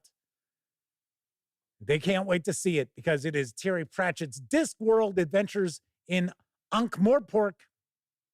Adventures in Ankh-Morpork, the Discworld tabletop role-playing game, catapults you onto the streets of the Big Wahoonie. And whether you've dusted yourself off, you can adventure to your heart's content. With imagination and some shiny math rocks at your fingertips, your story on the disc awaits. This is based on the popular Discworld fantasy series by Sir Terry Pratchett. Adventures in Ankh-Morpork is an officially licensed tabletop role-playing game set in its most recognizable city, complete with Sir Terry's iconic wit, humor, and humanistic satire. The RPG is powered by a simple dice roll, comparing your die with the GM's same kind of system as we're getting with the Cohorts Cthulhu Nervitium die. Whenever you do something that has a chance of failure, you'll follow these simple steps. Justify the action using traits. GM determines the outcome die. Roll the outcome die against the Nervitium die. Get help. Optional. Resolve the test. Not optional. By picking a trait from your character and using it to justify your chance of success, the GM will determine which die you roll. Anything from a D4 to a D12. You roll that while your GM rolls a D7A. So I guess it's supposed to have a result of, I think it's 6, 7, 8. If your outcome die is rolled higher than the GM's Nervitium die, you're successful. But if the Nervitium die is higher, then you failed and may now be subject to unforeseen consequences or twists represented by new traits. In a distant and second-hand set of dimensions, in a distant and second-hand set of dimensions, in an astral plane that was never meant to fly, the curling star mists waver and part. Great Artuin, the turtle, comes, swimming slowly through the interstellar gulf. His huge and ancient... Sorry, could you turn it down a bit? I can't hear anything but bloody kazoos! Thank you. Right. His huge and ancient shell pocked with... No, sod it, no. I'm out. No, I told you. No, I'm done, mate. No, I'm done. If I hear another bloody kazoo, I'm going to shove it so far up, it's going to need a... I know, like I said, a lot of people are very, very excited about the Discworld role-playing game coming out. I know it's been tackled before. I know GURPS tackled it. It's Modifius Entertainment. We shall see. We shall see. And that is supposed to be arriving in August. We also have Trail of Cthulhu 2nd edition from Pelgrane Press.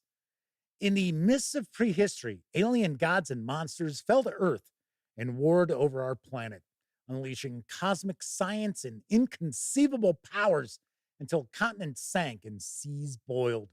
Exhausted or defeated, they fell into an eons-long slumber, and the human race obliviously goes on about its business over their tombs. But there are those who want to seek out the fragments of the lore they left behind. There are those who want to learn the secrets of the stars and the true names of the dimensions to gain the dead gods' powers. Those who want to wake them up. You are among the few brave souls who know the truth about the mad gods at the center of the universe, about the great old ones who will uncaringly obliterate the earth, about the ancient legends of undying evil that are all coming true. You must make sure nobody ever finds out, or the world will wake up screaming. You have to keep the doors to the outside from swinging open, no matter what the costs in life or sanity. You have to piece together clues from books bound in human skin, from eviscerated corpses covered in ichor, and from inscriptions carved on walls built before humanity evolved. You have to go wherever the answers are and do what needs to be done. Do you dare follow the trail of Cthulhu? Peel back the curtain of the unknown with Trail of Cthulhu, 2nd edition. Investigate uncanny enigmas in the 1930s and piece together evidence of strange eons, decipher alien hieroglyphics, face cosmic terrors, and unravel hidden mysteries best left in the shadows beyond infinity. Powered by the award-winning Gumshoe system, Trail of Cthulhu brings streamlined, story-driven horror to your tabletop. Create intrepid investigators, approach unknown spheres and powers, and apprehend the inevitable dread of the great old ones. Join the fight for your mind before it's too late. Trail of Cthulhu, 2nd edition. Available now on BackerKit.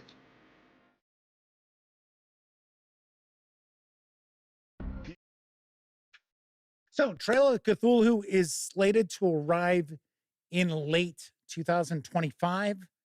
And I do believe we're going to get an opportunity to take a peek at that, because the folks over at Pelgrane Press had reached out as far as me taking a peek and maybe sharing a review.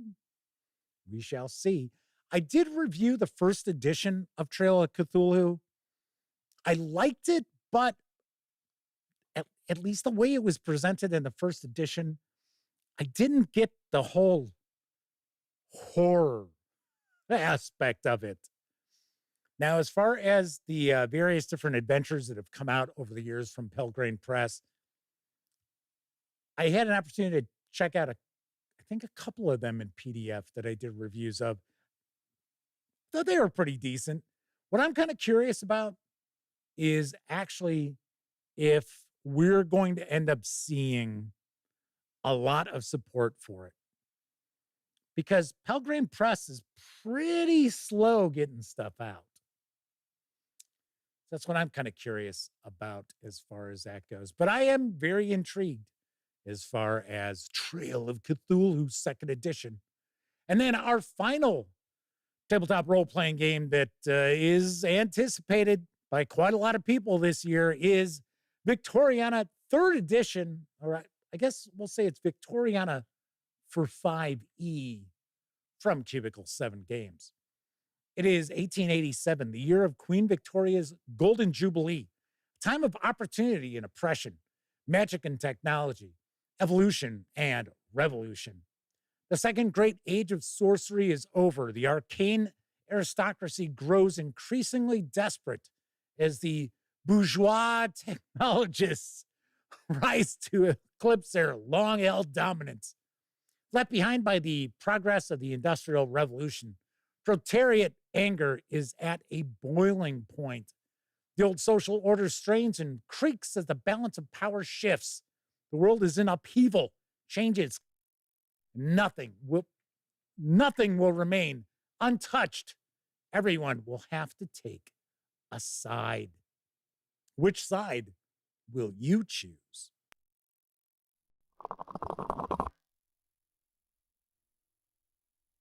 Welcome to London, 1887. Welcome to Victoriana. It is a time of unprecedented opportunity, a time of progress, a time of revolution, and a time of magic. Fantastical folk and strange creatures walk the streets. Wyvern riders and commercial aerostats dot the skies. Magic and science coalesce to create otherwise impossible technological advancements. But as plots thicken and intrigues tighten around you, neutrality will not be an option. Which side will you choose? Victoriana for 5th edition by Cubicle 7.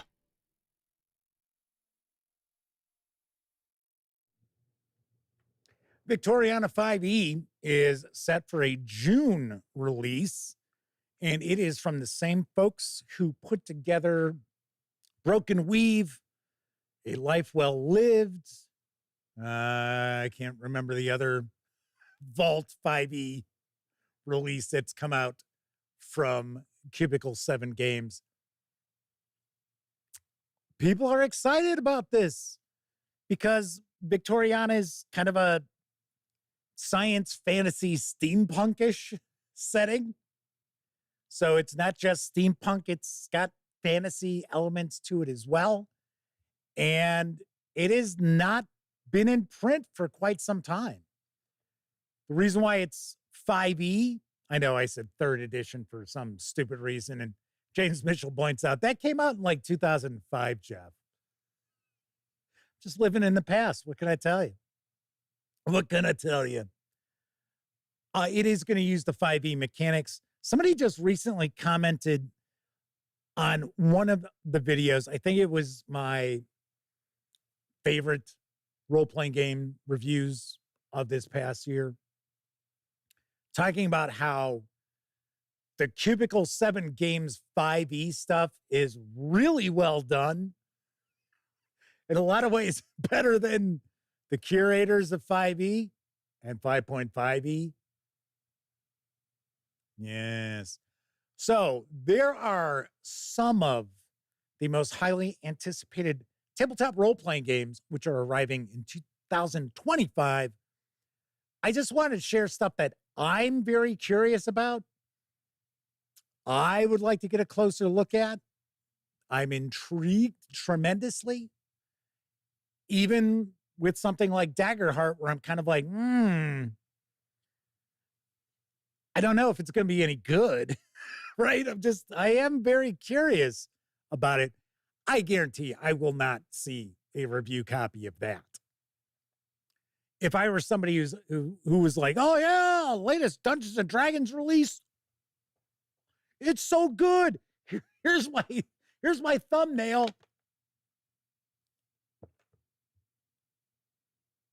They'd be like, hey, Mr. McAleer, can we send you a review copy?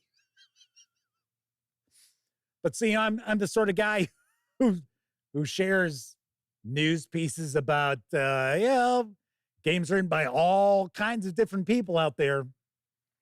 Probably not on their radar. Plus, they probably wouldn't want, if it's not good, they won't want that sort of review that I will give them.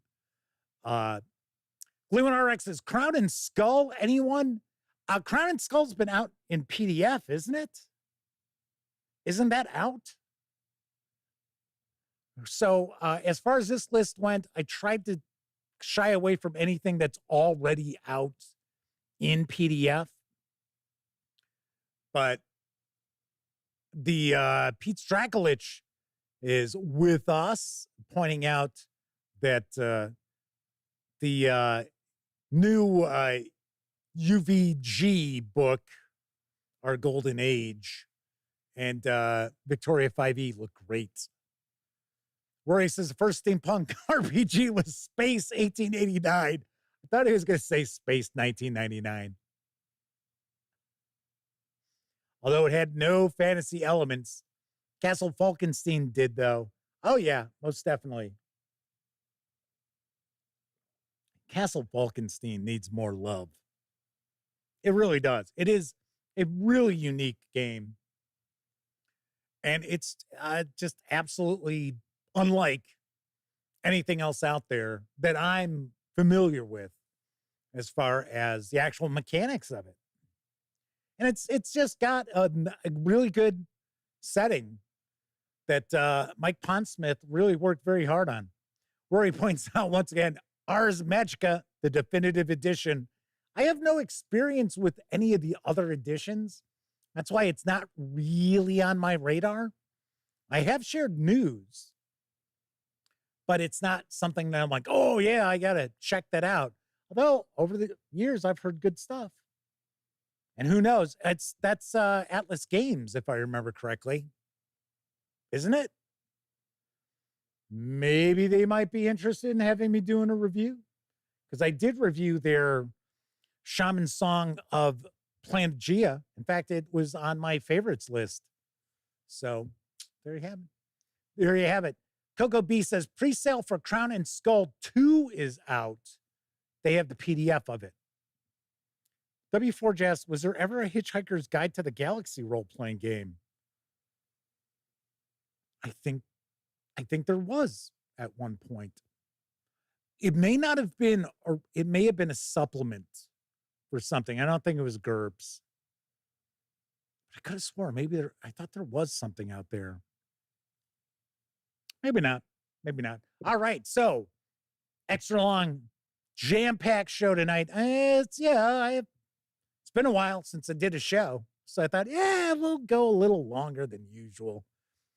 So don't forget, Tuesdays throughout January is going to be Cthulhu's Days. No, let's see. It's Cthulhu. How do I want to do it? Cthulhu's Days. There you go. Where on Tuesdays, I am going to take a look at a Call of Cthulhu adventure. We're going to discuss it, and I'm going to share some thoughts as far as running it. And what I am going to do is actually page through. So it's not just me sharing images like when we were talking about the Advanced Dungeons and Dragons modules, which I don't own. So it's like, but I do own a lot of Call of Cthulhu stuff. So we are going to do that starting on Tuesday. We are going to take a look at and talk about Dead Man Stomp, which is actually in the starter set. So we'll talk about that on Tuesday. Of course, a week from today, we are going to continue the Let's Build a Fantasy Role-Playing Game series. We're going to talk about combat. I mentioned that a little bit earlier. I think you'll probably dig where I'm going with it. Because for one, I want to make combat relatively narrative. And I also want it to move along quickly. No 2-hour combat encounters. No. And then on Wednesday, we'll come up with some sort of a topic. Raven says episode 1136. Is that a typo? No, that's not a typo. This is episode 1136 of the live stream. Good to see you again, by the way. Indarius Turbina is with us. Welcome. So Sean O'Donnell says, is that Cthulhu's Day? No, there's not. Nope. All right. So hopefully I will see you next week. Also keep in mind, later on this week, over the weekend, you will see a review of Sun Country for a classic rune quest from Chaosium Inc. Really, really interesting. I had never seen any of the Avalon Hill RuneQuest stuff ever. Well, I take that back. I think I saw the box set, what was inside it once. And that was it. Raymond says, wow. Yep. 1136. In fact, the Madman had left a comment because you may not know this. If you saw my new introduction video to the channel, the end of the year, well, not end of the year, later this year, we will mark the 15th anniversary of thegaminggang.com. And I started doing videos on YouTube. I want to say it was 2012, and started doing live streams back in 2017. Yikes. Rory says they're running the Horned Rat for Warhammer Fantasy Roleplay tonight. enjoy, have fun. That is a cool chapter of The Enemy Within. All right, everybody, that is it for this time out. If you like the video, by all means, please give it a quick thumbs up. Subscribe to the Gaming Gang channel if you haven't already. And if you do subscribe, don't forget, ring that bell. It'll not only let you know when I stream the Dispatch live Tuesday, Wednesday, and Thursday evenings at 7 p.m. Central. Also let you know when I share other videos, such as, once again, my upcoming review of Sun Country for RuneQuest Classic. Of course, when you're not watching videos on the Gaming Gang channel, be sure to visit thegaminggang.com for all the latest in tabletop gaming news, reviews, and a whole lot more. Doesn't make it to YouTube. Come on, you know the drill. Get your geek on at thegaminggang.com. As always, if you have an opportunity, please comment on the video so we can appease the algorithm gods at YouTube. Maybe share the video with some more strangers out there who might be interested in checking out the gang, hanging with the gang. If you were watching live, thank you very much. If you watched live and took part in chat, big tip of the cap, because not only are you keeping me company, keeping each other company while I'm rambling on or sharing Kickstarter videos and stuff like that. Complaining about Greece. But of course, I know a lot of folks out there, you don't have an opportunity to watch live. It doesn't really matter, though, if you're watching live or on Memorex. Really do appreciate each and every one of you takes time out to watch any of the over 2,100 videos here on the channel. Thank you very kindly. And hopefully you have a wonderful and happy new year ahead. Once again, I'm Jeff McAleer. Thank you very much for watching. And until I see you next time, certainly hope all of you get to enjoy plenty of great gaming with your gang.